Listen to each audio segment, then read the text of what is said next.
And I'd like to ask Ms. Katerina Fragos to give her valedictory address. Katerina?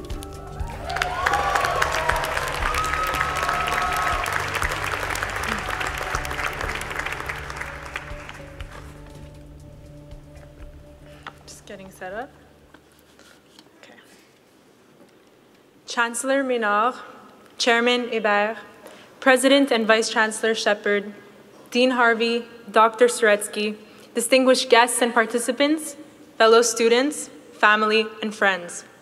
I am pleased to address you today on behalf of the John Molson School of Business graduating class of 2014.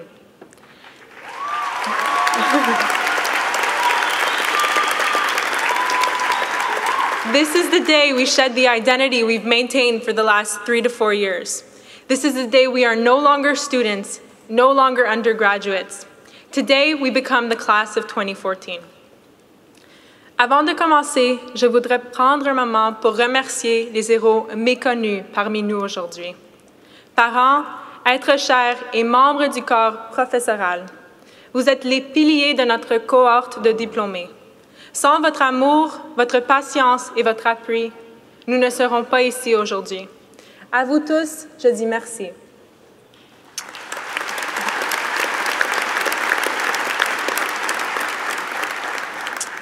Now let's begin. There are 3 messages that I want to leave you with today. Number 1, fight the me first urge. Number 2, the corner office should be the byproduct, not the source of your ambition. And number 3, you are never done. So let's begin with the first message, fight the me first urge. Collaboration is a value deeply ingrained in JMSB's culture. It is through collaboration, not individualism, that JMSB students have achieved greatness. This year, a team of 10 students hosted the John Molson Undergraduate Case Competition, the largest case competition in the world. A team of 8 students hosted the John Molson Sustainable Business Group Business Beyond Tomorrow Conference, bringing celebrated environmental activist David Suzuki to JMSB. Yeah? A group of 10 students in the Kenneth Woods program managed a portfolio of 1.8 million real dollars, and a group of 159 case competitors competed all over the world, winning 39 podiums, breaking the all-time JMSB case competition record, and classing JMSB second in the world.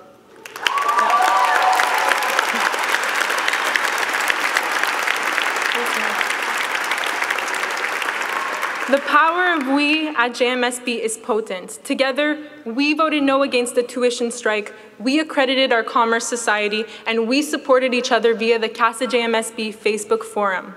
We absorbed and embraced the power of we, because JMSB fostered a we-oriented culture. But in our career lives, we may not be as fortunate. Me first is a mentality notoriously still at the root of so many company cultures. I know the corporate landscape is shifting away from this mentality, but let's not be naive. Many of us in this room will be exposed to toxic environments that encourage employees to work against instead of with each other, that perceive customers as numbers rather than people, and that reward short-term gains rather than long-lasting returns. Fight the urge to succumb to these pressures. Question them, challenge them, change them. Graduates, think of we, not me.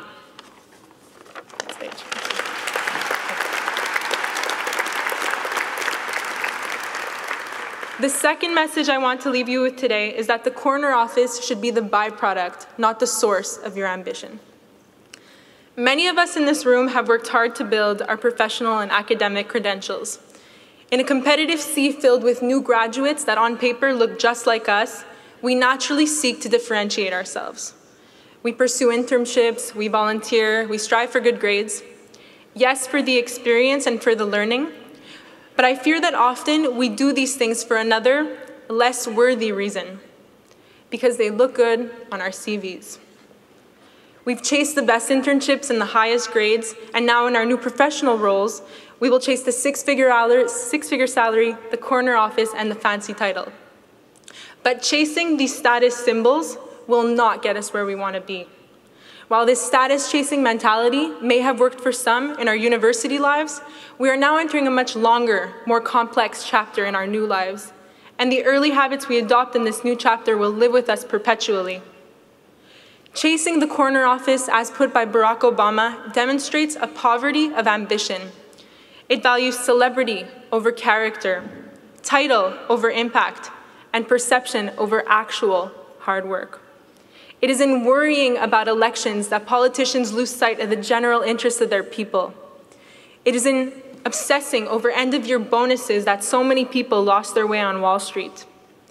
Businesses and people that seek to positively impact the world, that exist for some greater purpose or mission, they achieve true and real success.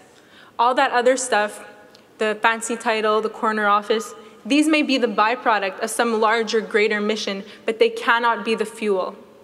The source of our ambition should be something of meaning, change, impact, improvement, not hollow, shallow outward markers.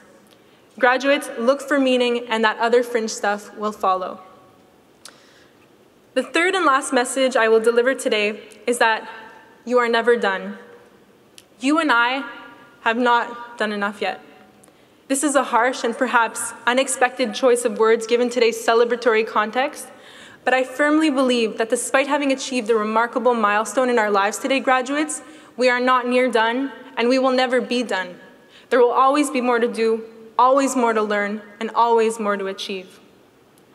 Right now, many of us at JMSB understand and embody this never-ending will to achieve.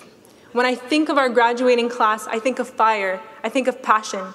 I think of students volunteering, students going abroad, students playing competitive sports, working part-time while managing full course loads. We went above and beyond our student roles, and I don't want us to lose this perseverance and inherent will to do more in our new professional roles. You see, complacency hits strongest later in life. You get a job you're satisfied with, you live in a home that you like, you're paying all your bills on time. That's when complacency strikes. You lose the fire and hunger you once had as a student and instead begin to accept, in fact, rejoice in routine. You get comfortable, you settle.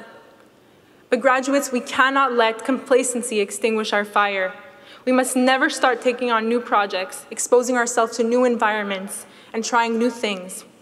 Even if we accomplished our most ambitious of goals, we cannot get lazy, we cannot lose our appetite, we cannot wallow in self-achievement. We will never have achieved it all. There is always more to learn. Graduates, we cannot rest, for we will never be done. So this is it, graduating class. The end of one of our last moments together collectively. Sad, yes, but also overwhelmingly exciting.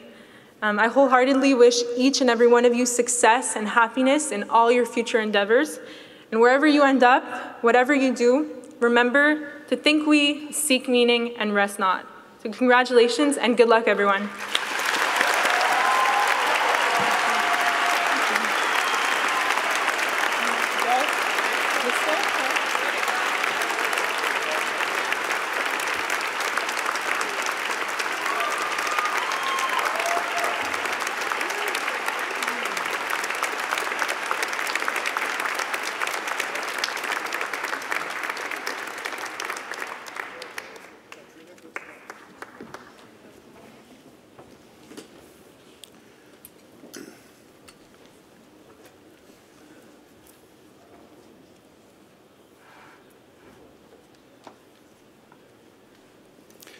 Thank you very much, Catherine, for your messages. As you remind your fellow graduates today that all of you are entering this next phase of your life as citizens. This first message to fight the me first urge, I think reminds us all that success, the pathway to success is through collaboration.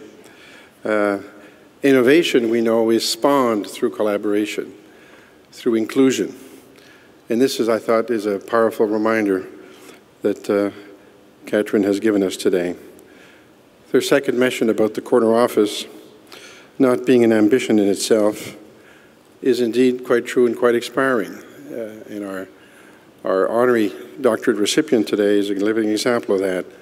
The corner office is a byproduct of a path towards responsibility for others and towards building perhaps a sense of purpose for your organization, for yourself, and for your fellow colleagues. And finally, the message that we're never done, well, I give you a chapter and verse on that. Your life as a citizen starts today.